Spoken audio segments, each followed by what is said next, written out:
These scenes seem unreal.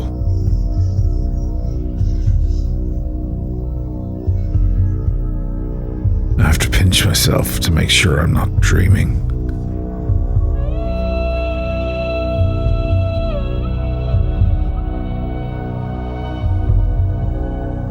Ancient ruins by a white sand beach.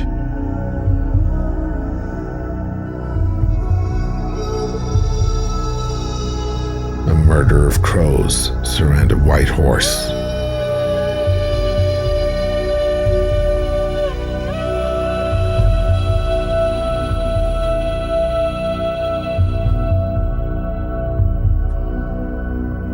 If there is a God, this is where he lives.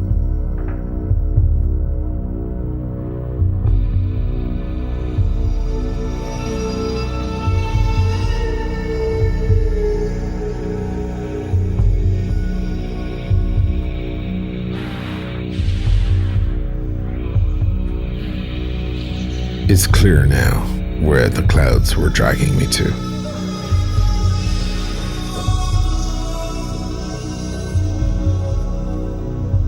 The low-flying cumulus I saw in Dublin were just servants,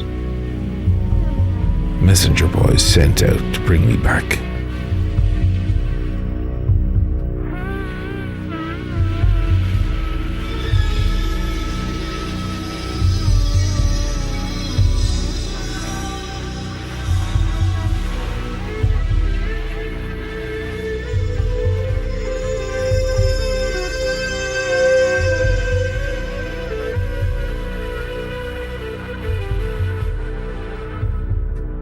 Grace, I'm here.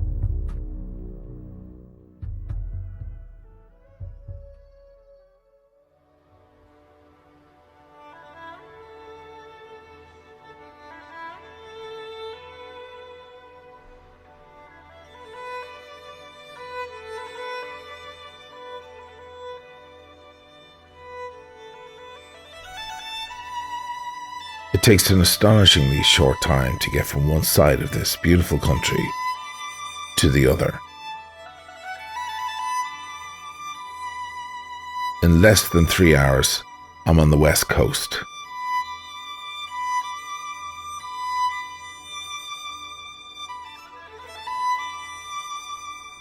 First stop is Galway, the cultural heart of the West. For many, this is the vibrant city of the Republic. Many people travel to Ireland with full intentions to reach the capital, Dublin, but upon visiting Galway, they never leave.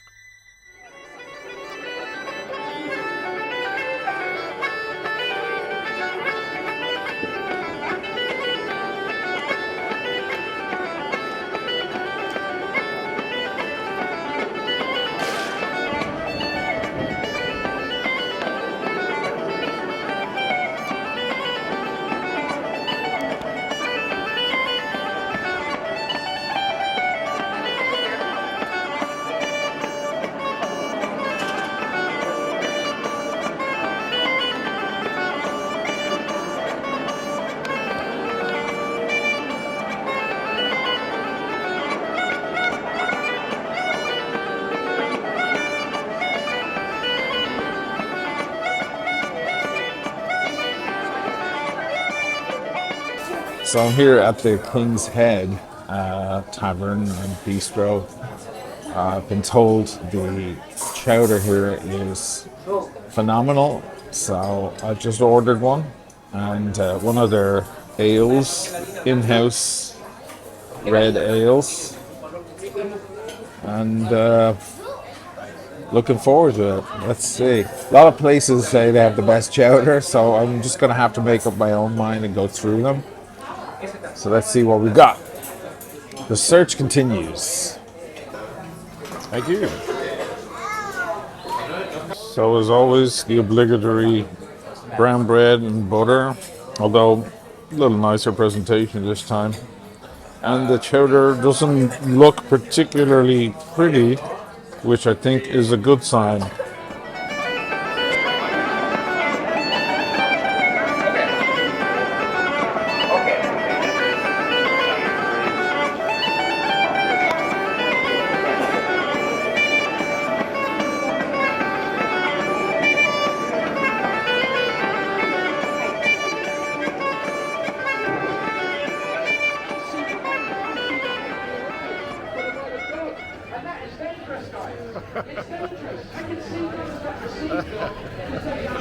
Fucking hell. God, it's too much, man. Holy shit, it's intense. Hey, what's up? Oh, yeah. What's your name? Hold on, I got too many things in my hand. Doing GoPro and everything. Yeah, no, wow. I do like street photography. Oh, nice. So people, candid portraits. We got a new one there recently, Grand Seiko Sunburn.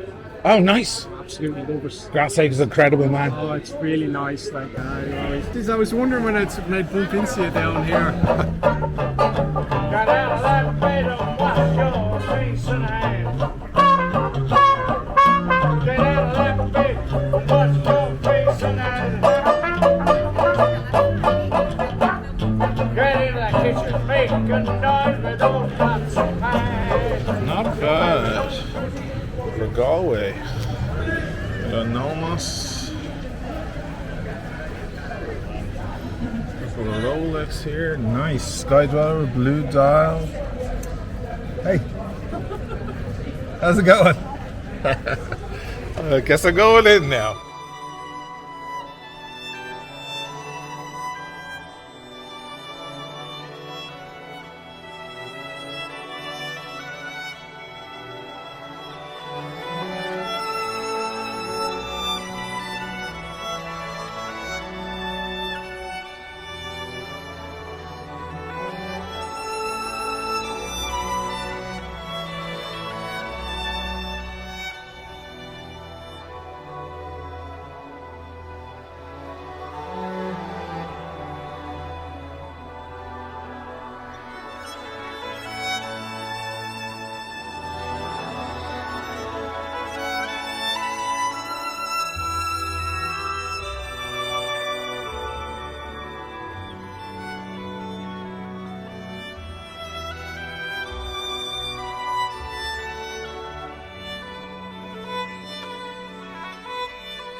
Hey there, how are you? How are you? Grand, man. They're funny out here in the West because they're perfectly nice, but they don't seem like it. This is just the way the people in the West are. They kind of look at you like this, and they're like, "How are you?" You know, it's like, smile. Come on, it's not that hard. But they don't do it. Like, they could be the nicest people in the world. I've been carrying my camera, with my big camera and my tripod. And people are looking at me in pubs, you know. One guy comes over to me and he's like, taps me on the shoulder. If you need to fill behind the bar, just let me know. You know, just smile first, because I think you're going to say something. I think you're going to tell me to fucking get out with my fucking stupid camera, you know.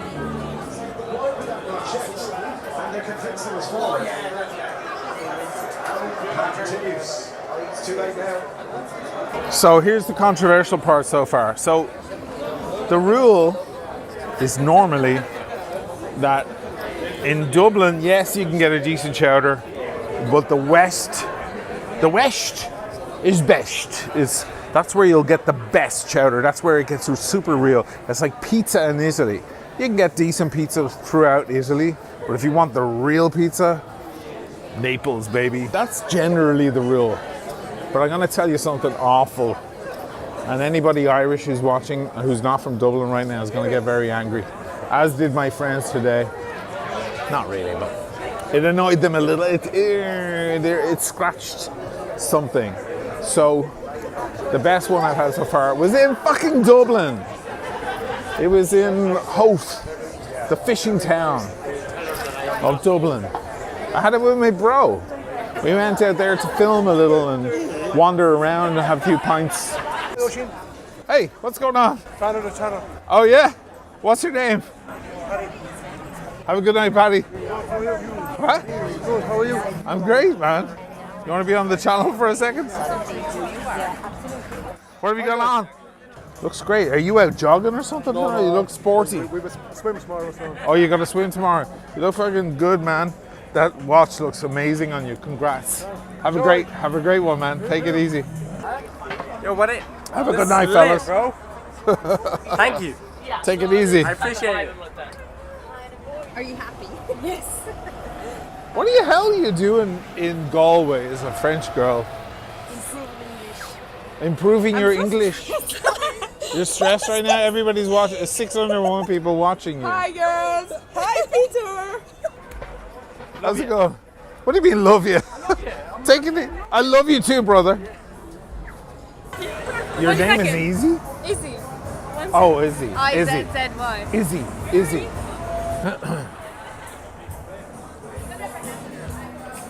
The lady's out for a good night.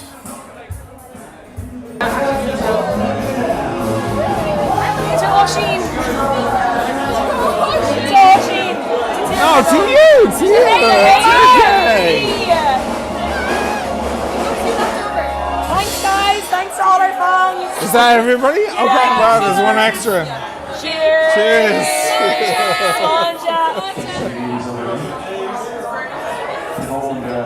Nice. I know you think it's a pussy shop, but it's nice, isn't it?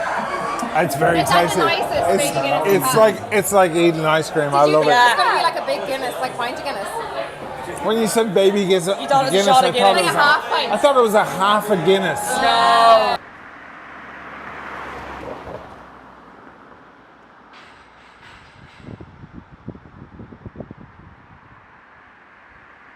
This time, I've given in to the cliche and gone for some traditional Irish green on the wrist. And the Royal Oak Offshore diver by Audemars Piguet is doing the job just nicely.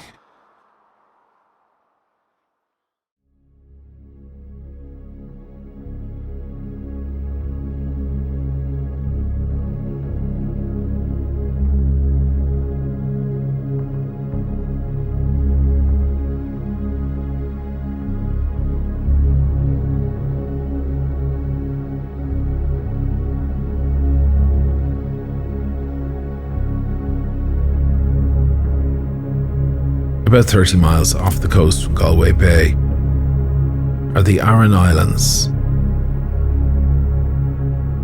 I take a ferry to the largest one, Inishmore.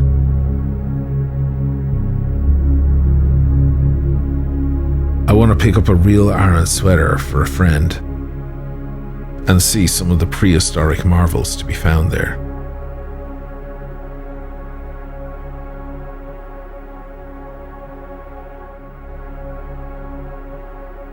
And honestly, stepping off on the other side is like stepping back in time.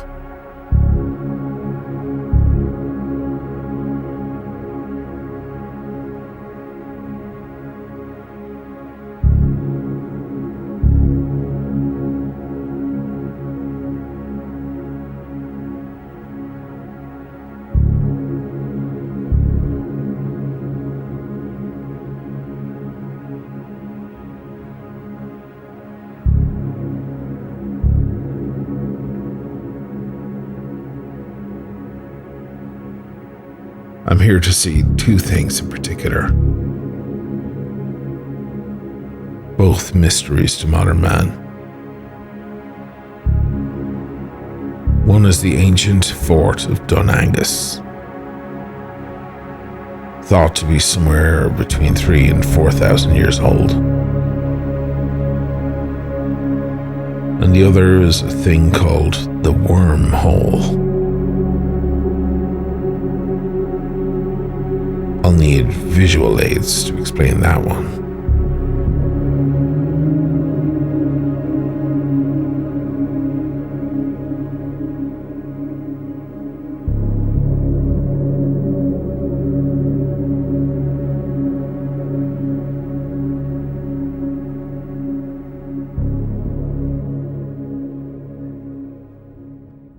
Very rocky landscape. Walls that date back thousands of years. Untouched. Most of the land on this island is impossible to get to because of these endless walls. By the time you reach anywhere, you're going to be cut to bits and exhausted. There's very few actual paths to the coastline, but they would use these walls to separate their farms for thousands of years. I'm out in this barren area here looking for a phenomena called the wormhole, which is a natural occurrence, sort of blowhole for the waves coming in. I think I have to go down here.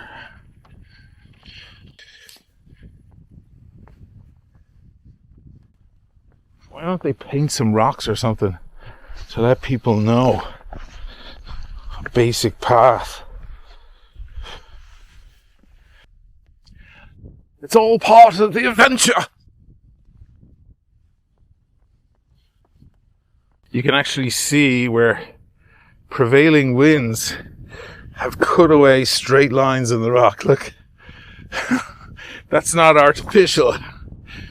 That's that wind you're hearing. Like the rock is cut down to like a razor edge. Over, hundreds of thousands of years. Pressure and time, right? Isn't that what Andy Dufresne said? Pressure and time. And it looks like they've had plenty of both.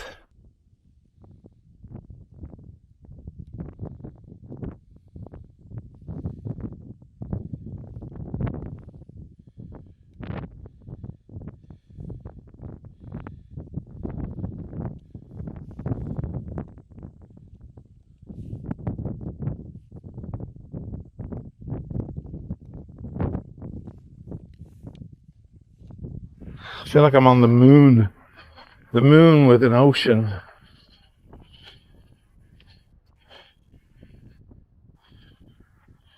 Is this what Mars looked like a million years ago?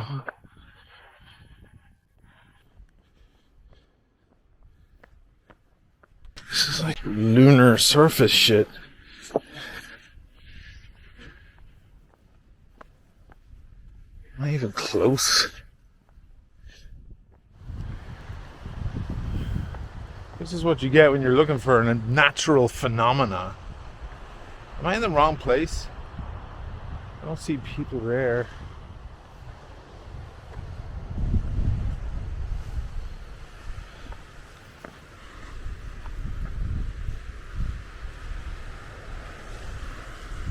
Well, at least the view is nice. This is getting extra weird now. Doesn't look like Earth at all.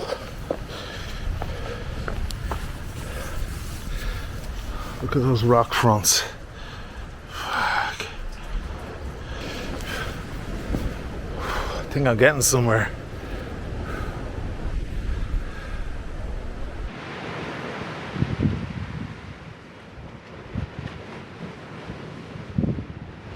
No fucking way. This just happened?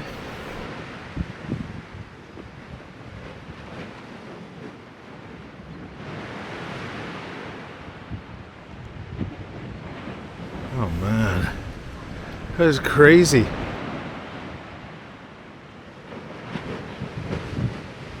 How can something like this happen naturally in nature?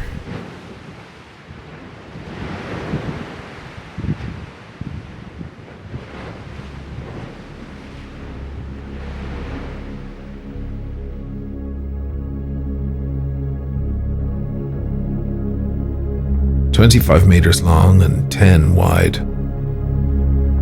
Scientists agreed that this was formed naturally from the enormous and constant pressure of the Atlantic waves over the ages.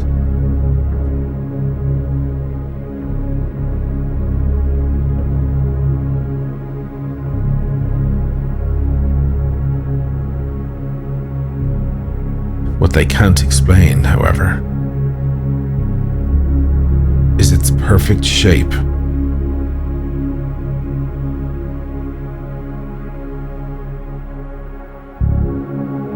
And though it could be purely accidental,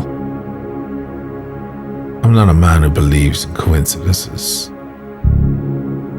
And I think some of the answers could be over there.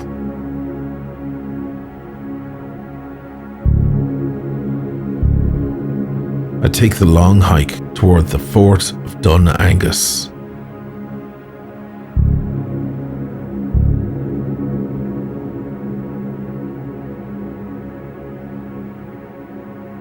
We don't know when exactly it was built, but it's thought around 1100 BC.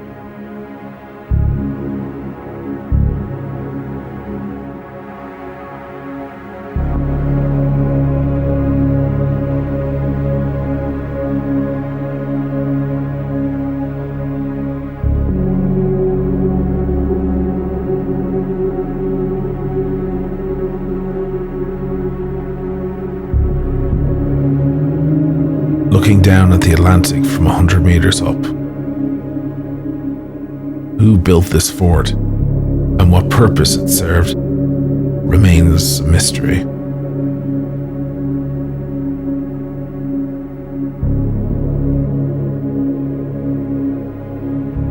And if it's difficult to figure out what it is from here, let me show you from another angle.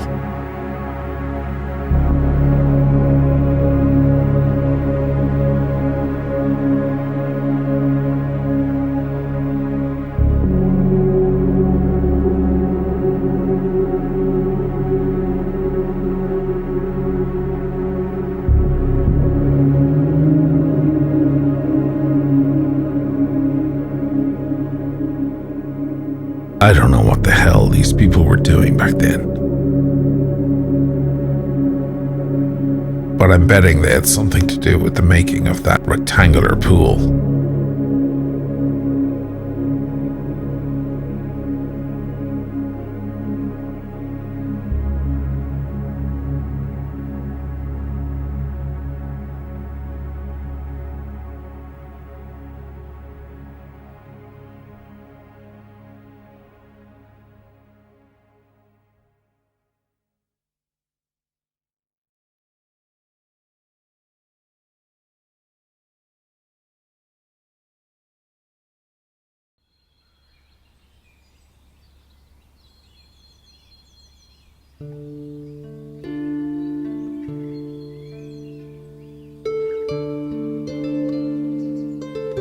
On returning to the mainland, I continue west of Galway city, through the mysterious and magical land of Connemara, a largely untouched part of the country.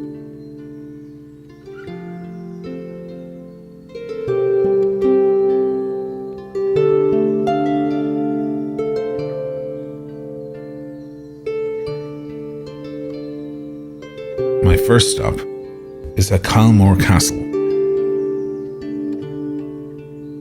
This grandiose Victorian edifice sits at the foot of Kylemore Lake. Built in 1868, this truly enchanting building is surrounded by mountains and forest.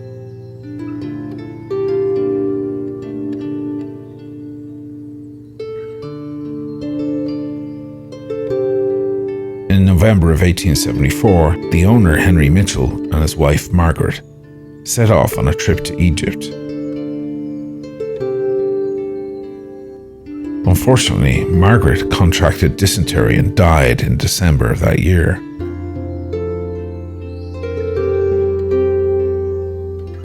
Now a widower, Mitchell changed the abbey's plans, turning it into a miniature cathedral in memory of his wife.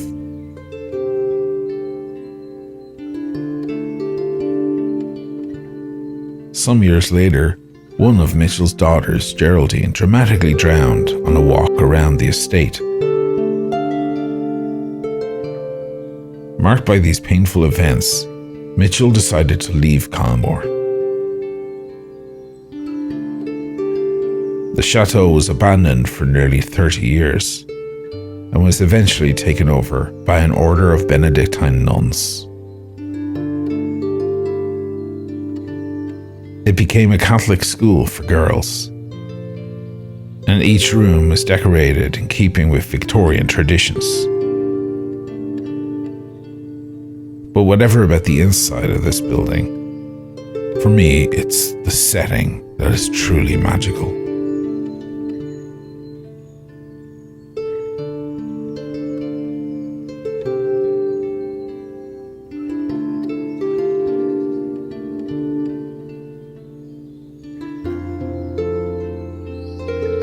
Naturally, I have to put down the watch for a few nice shots with this background.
Continuing west toward the coast is the town of Clifden. It's by no means a large town, but it is the largest in the area, and it's often referred to as the capital of Connemara. It's mostly a haven for tourists. You find lodgings here first, and then explore the surrounding landscape. Pretty much what I'm doing. I've been to Clifden 2 or 3 times and always made the same mistake, not booking a table at the famous Mitchell's seafood restaurant. This time around, I planned ahead and managed to snag myself a spot during their final serving for the evening. I'd heard a lot about the chowder here, and it was time to see if the rumours were true.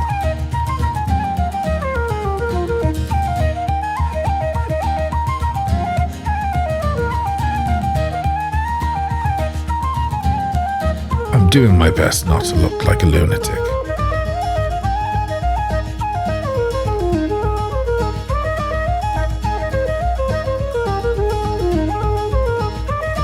I can't believe others aren't reacting like I am.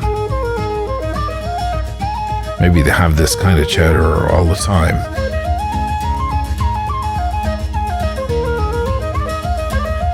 Honestly, it's on a different level.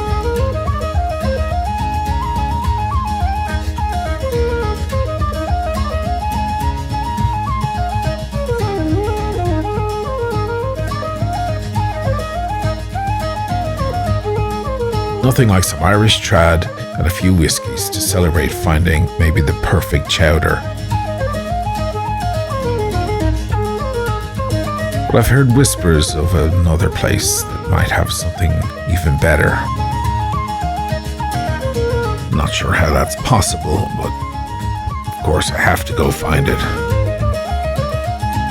And the road there will bring me through some of the most spectacular terrain on Earth.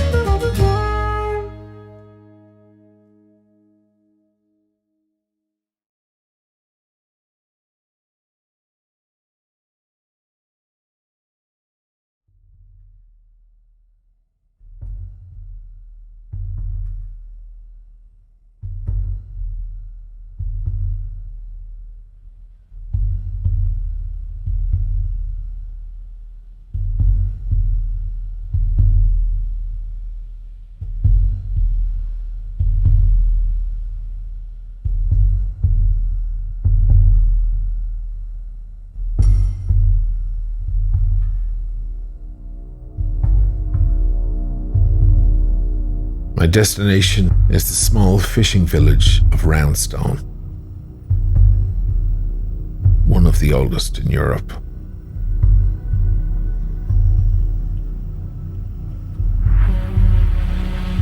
I rent a bike and make my way down along the jagged coastline.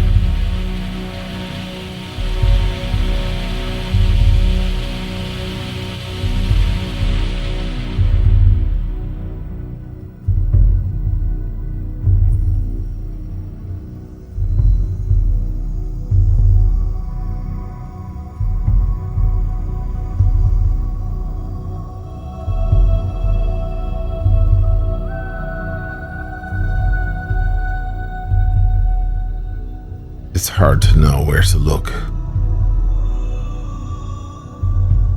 Each scene is more spectacular than the last.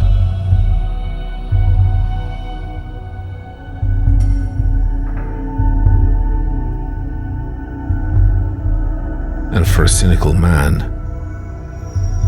I'm feeling an odd presence of God.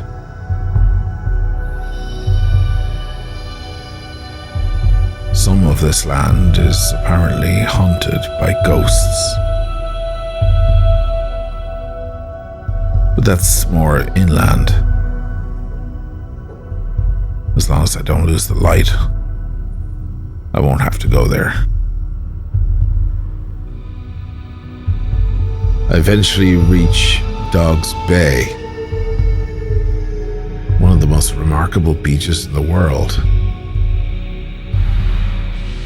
Not because it's a perfect white sand beach surrounded by green grass and livestock, but because it's two of them.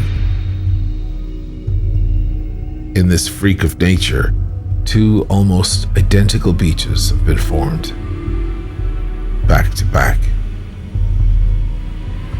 One more stunning than the other.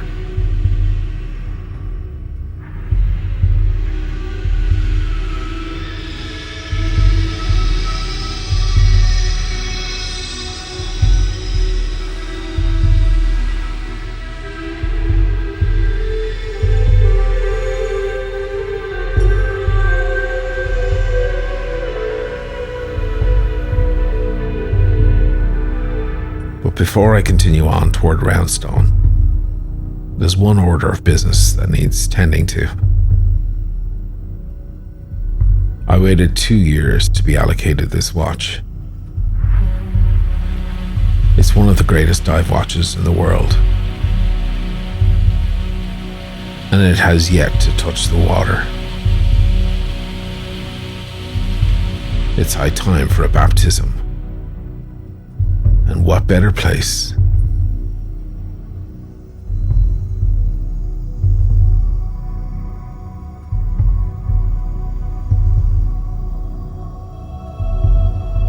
Some say wear it in good health. It's not necessary now.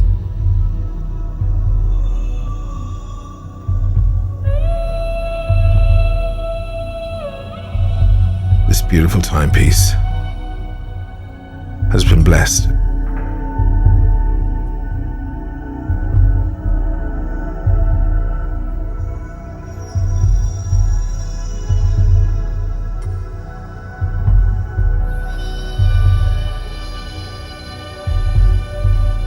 I still have the dream of Grace in my head.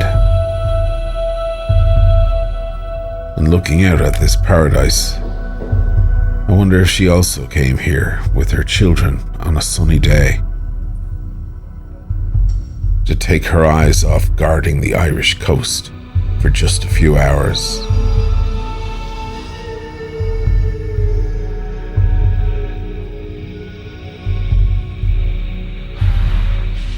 Her soldiers standing nearby on the lookout, perhaps.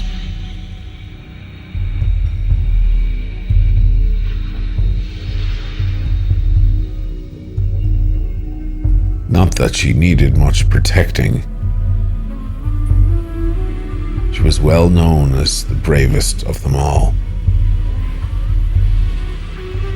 A fierce leader at sea and a shrewd politician on land. Her zest for battle would leave her battalion in awe.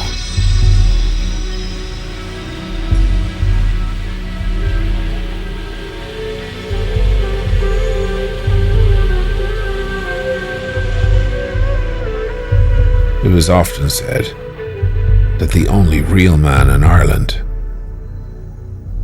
was a woman.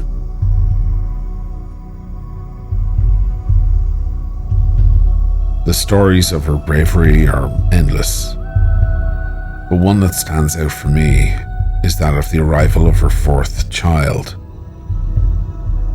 Theobald was born at sea, the only son of her second marriage.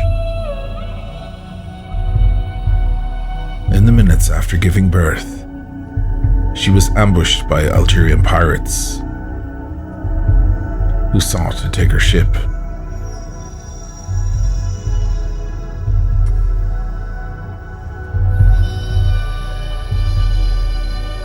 Even in this sweet and tender moment, her leadership was called upon. Wrapping the child in the blanket, she appeared on deck with her sword to rally her crew against them.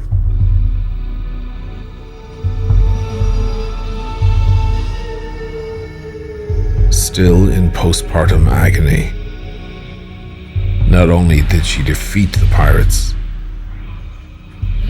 but she took their ship too.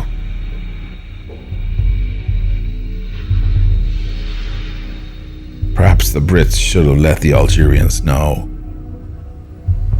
If you come across a ship with a female skipper with red hair, move along.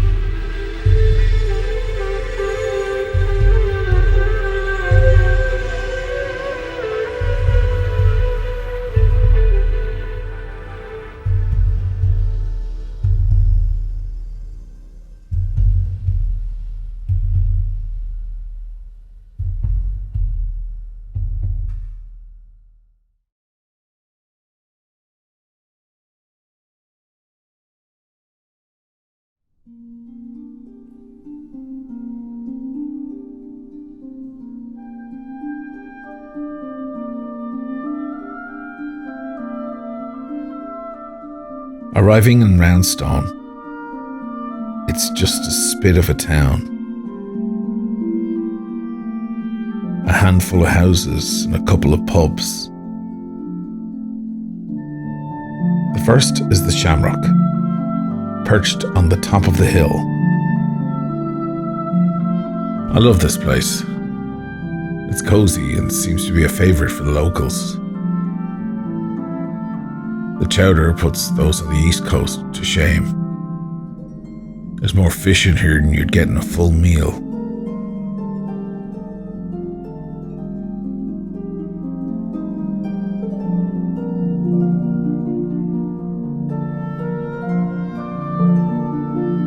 But a little further down the hill is the Holy Grail. Decorated with awards, O'Dowd's is just a simple, modest-looking pub.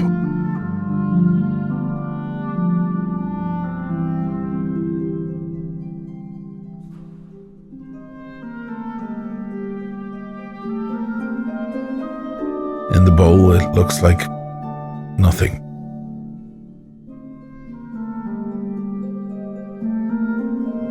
But it redefines everything I know. The simplicity and natural tastes of the ocean. I'm doing my best not to cry and make a fool of myself.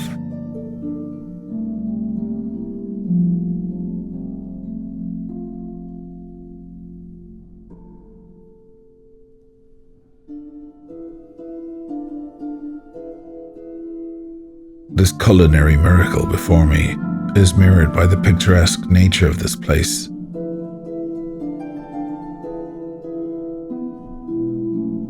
It feels like a private booth at the opera, and the show is the sunset over the mountains. I think I've found paradise.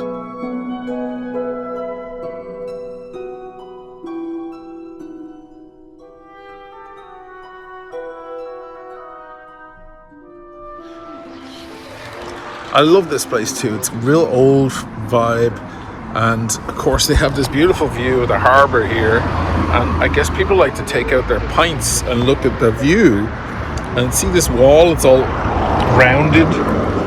Well, they made these slate stands, look, so you can stick your pints on them, so you can walk across the street and look out at the view. I mean, the simplest of things, but beautiful. I wish I could stay and eat the entire menu because it looks amazing. It's all fresh fish, lobster. Oof. They have a buttered lobster. Oh man, it's so tempting to just sit here, get drunk and eat lobster all night, but I gotta get out and film that now. Back to work, O Malley. But anyway, best chowder in Ireland, at least the best I've found. Dowd's and Roundstone. But there's something a little difficult ahead of me. I've less than an hour of light left. Going back the way I came is way too long. I'm gonna have to make the tough decision to take a risky shortcut.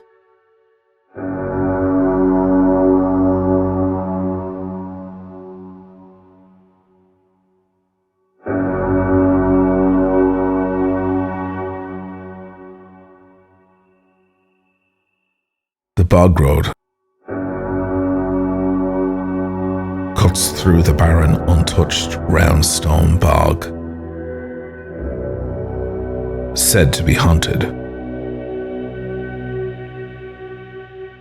Apart from a thin, ungraded ribbon of tarmac, there is no sign of civilization to be seen. And at points, cellular and even radio signals shut off. Locals speak of seeing strange figures appear and hearing whispers and distant screaming, and they refuse to drive across it, especially after dark.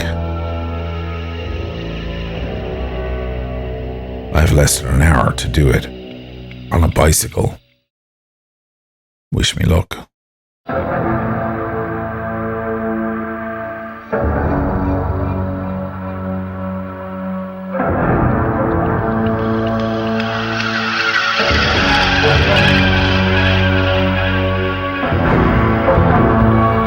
But the way I see it, if I'm here to find grace, surely I should show some of her courage. After all, she would cross this with no road,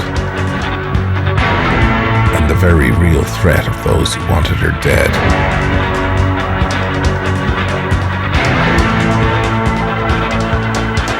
So, as the Americans say, let's fucking do this.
From Clifden, I head north.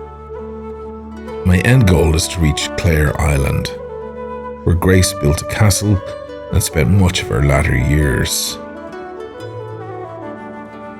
The town of Westport is one of the last you reach before getting there. A gem of a town that looks like a bouquet of flowers.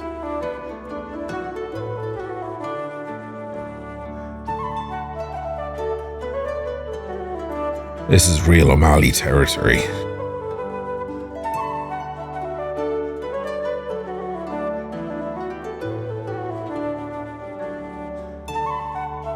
As I'm passing through, there's a wedding, and the whole town is in celebration.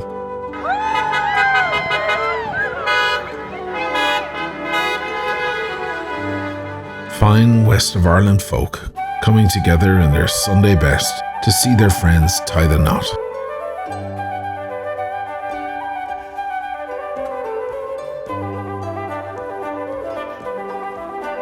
I'm not normally a traditional kind of guy,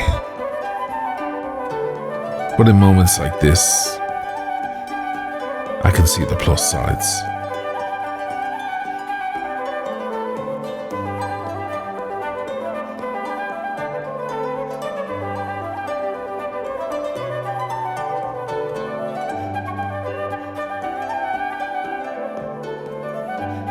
At this point, I'm spoiled for great chowder.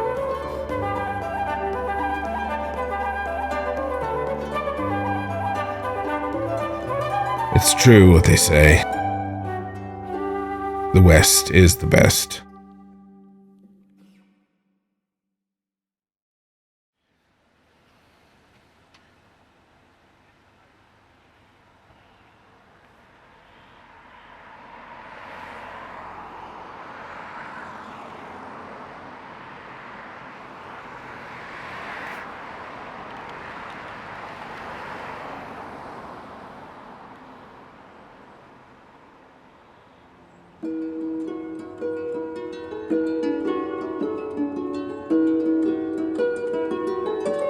Heading west towards Runa Point to catch the ferry, I make a stop in the tiny town of Louisburg, where a modest museum for Grace O Malley can be found.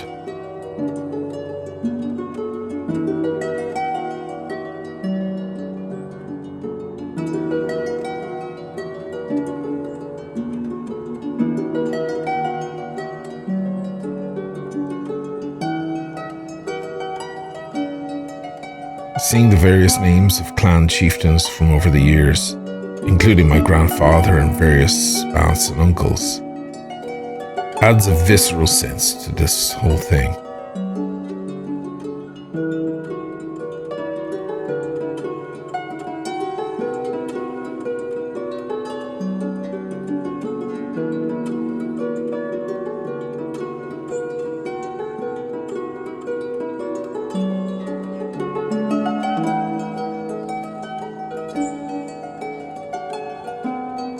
At Runa Point, I say farewell to my ma and my brother, and continue on to Clare Island.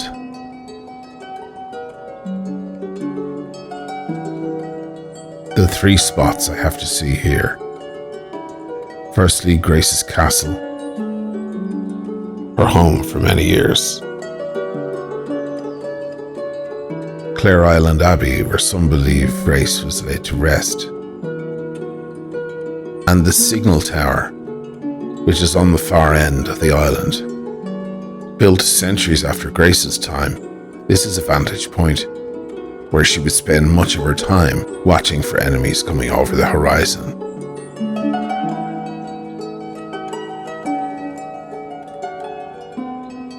I have a short chat with the local Amazon delivery girl.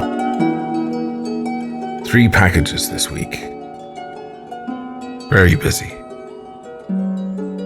Later, I noticed she's serving drinks at the island's only bar. In a place with just over 100 inhabitants. Everyone does a little bit of everything.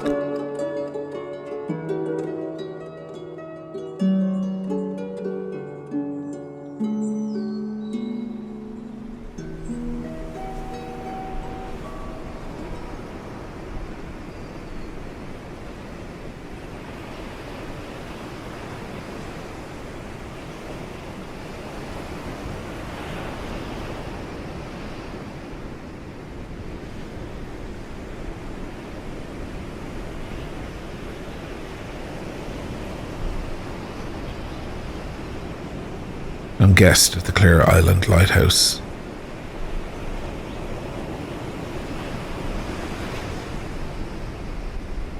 It's like something from a poem.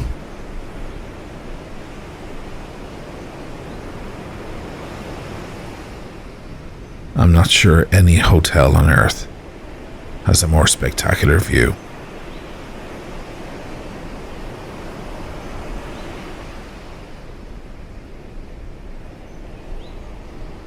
This place has no age.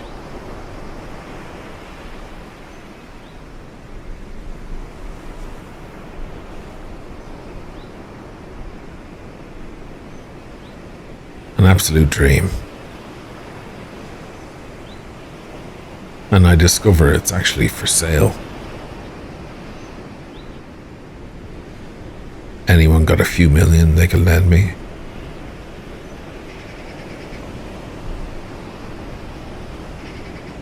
There's a good healthy breeze up here.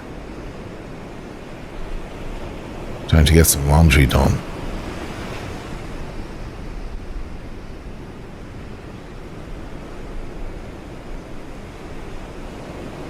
My shirts should be dry in no time.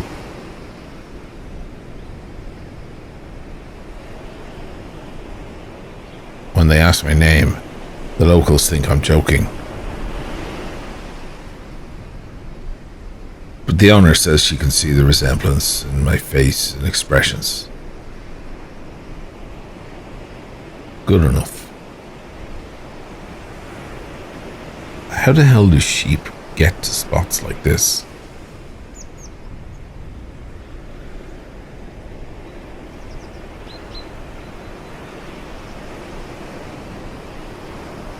I can sense Grace is close. But I know I'm not quite where I need to be yet.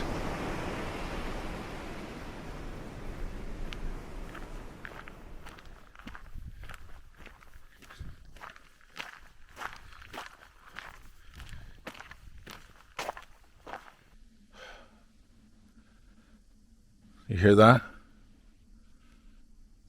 Me neither. Complete still and silence. Except for a plane going overhead, ruining my shot. There's a house. Sign of civilization.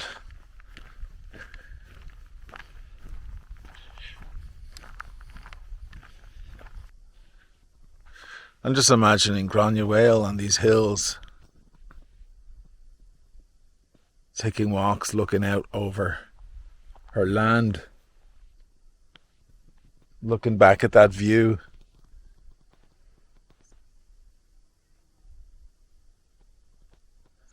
We've had a great trip. We have to go home Saturday to Dublin. Oh, Well, my great-grandfather was a lally from Tuam. Tuam? Tuam. Yeah. He invented the lally column in Waltham, Mass, right near Boston. It's a steel pole with concrete in it. Every American house has a lally column. Nice. That's why we're so rich. That's why you're so wealthy. Is it your first time to Ireland? My sixth. Your sixth? Yeah. I was Wow. here in 82, way before your time. I was a college Not kid quite. in London, and I came over by myself. Very cool. No credit card, no cell phone. That's how you do it. I was like, Hitchhiking, hitchhike, yeah. a little bit. That was the fun days, drinking Guinness. Is this your doggy? No. No, it's just a local fella. Where are you from? I'm from Dublin originally. I lived in New York for 20 years. Wow. I played in a rock and roll band called Mr. North. Mr. North. We toured the entire of America with The Who and Journey and all these, and Van Halen and stuff. Might have seen you. You may have seen us because we played a lot on the Eastern Seaboard, Mr. North. and that's where we had our record deal. bassist? There you go. I'm the bassist. You knew it. Cool. I get all the chicks. Well, you knew I wasn't the singer. That's for sure. Yeah. You'd be like, he's not pretty enough to be a singer. Bono became the singer. So there you Well, then anything is possible. That's my name. I'm an O'Malley. got that pirate queen blood. I've got the pirate queen blood. Yeah, I'm a I was telling feisty. my daughter about her because she's a big feminist, and she's Oh yeah. and I go, you would have loved. Oh, the women of Ireland. Have a great rest of your trip, guys. Thank you. The island is 5 miles long, 3 miles from top to bottom. And it once had a population of about 1,700. Doesn't sound like much, but considering today it has about 100 people. Of course, most of those people fled the famine, starvation. Back in the 1850s. They had, of course, potato and corn, milk, of course, from the cows and sheep, meat, but all that good stuff, everything but the potatoes, was being shipped out to Britain. And the people were starving. When I was a kid, we were taught about the famine, the Irish potato famine, that killed over half the population. Well, there was a blight, there was a potato blight, but that's not what killed us. All of our produce was being shipped out to England. Ireland was basically a garden, an orchard for the British. All our finest meat and milk was being shipped out. And we were left with nothing but potatoes. So sure, when the blight came along, that took us out. But it wasn't a potato famine. That's the first thing you always ask, you know, when you're a kid. You're like, why didn't they eat something other than potatoes? It's a made up bullshit story. The original fake news. So of course a lot of people jumped on ships and heading out across the waters toward the new world. But a lot of them didn't make it. They died of malnutrition, starvation, disease. Those ships became known as coffin ships for that reason. We were the refugees.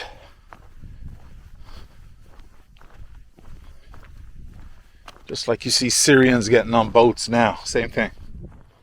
Of course, when we got to America, we had a whole new challenge. You've all seen Gangs of New York with Daniel Day-Lewis.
It doesn't look like much today, but at the time, this was the castle of a queen. How many times did she warm her hands by this fireplace? Or sit against this wall as she watched her children playing?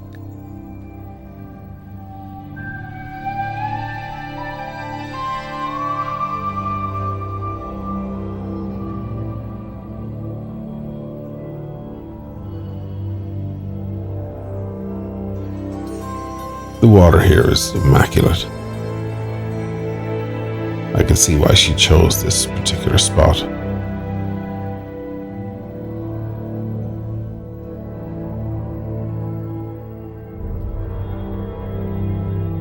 I continue on to the Abbey, where some believe Grace O'Malley's body was laid to rest.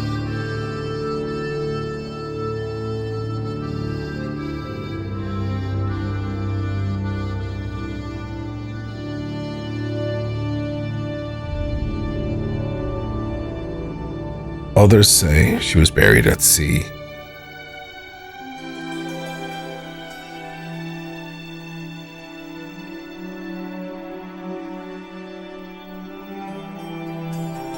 And for a moment, I think of all the other O'Malleys that came since. Some of whom I could have met to hear their stories and shake hands.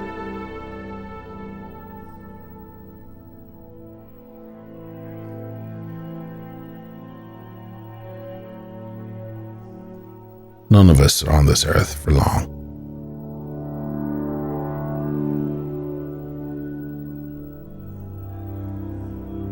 And though few left a mark in the terrain as deep as Grace did, we were all loved and cherished by someone.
I started in Dublin 6 weeks ago, the clouds were racing overhead. Now they're down below me.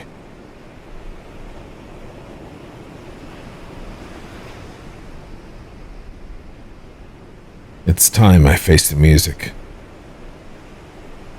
I know where I need to go.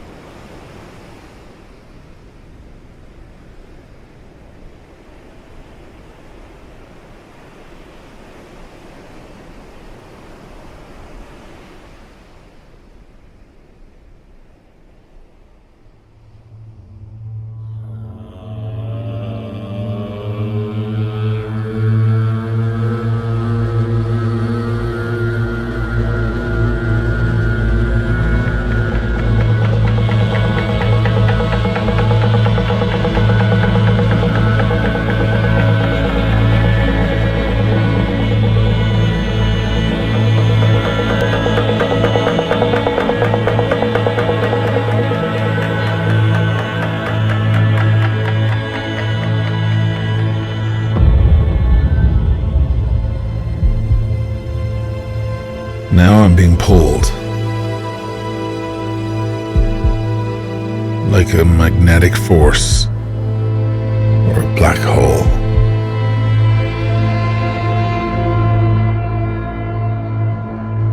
I can feel time slowing down.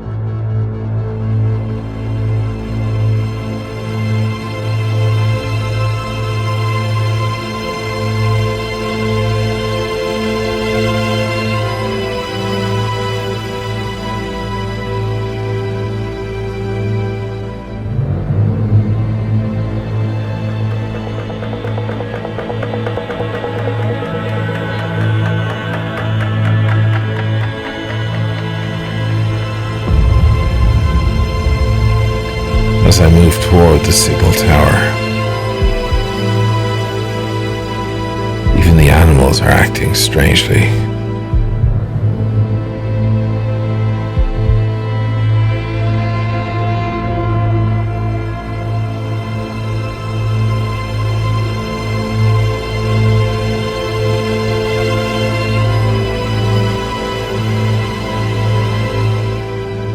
There are no moving clouds out here. Time has come to a standstill.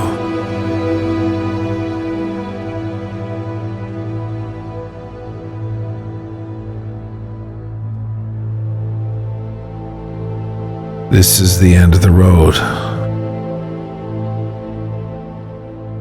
Honestly, I'm terrified.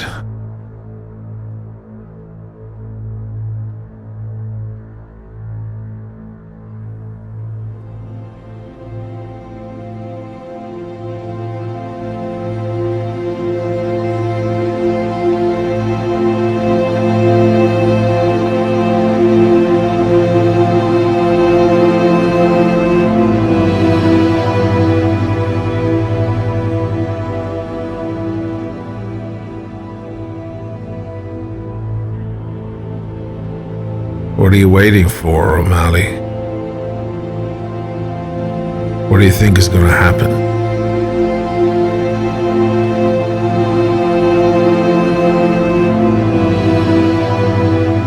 Your ancestors are dead. It's just ancient history now.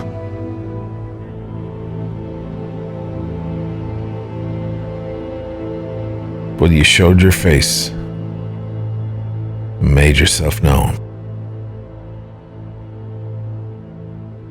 Now, go home.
There's something about the women of Ireland.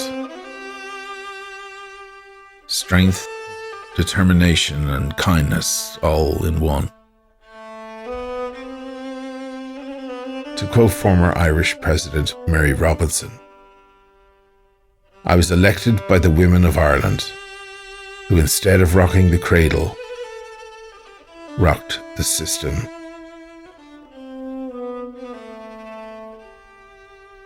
Love is never defeated, and I could add, the history of Ireland proves it.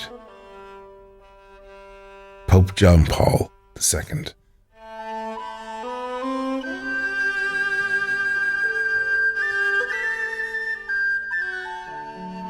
George Bernard Shaw said,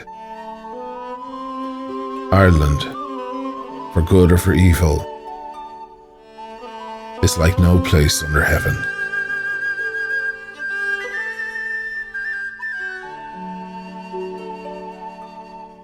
I've lived abroad more years than I have in Ireland. But no matter where I am, my Irish nature always shows. It's gotten me in trouble and also saved me.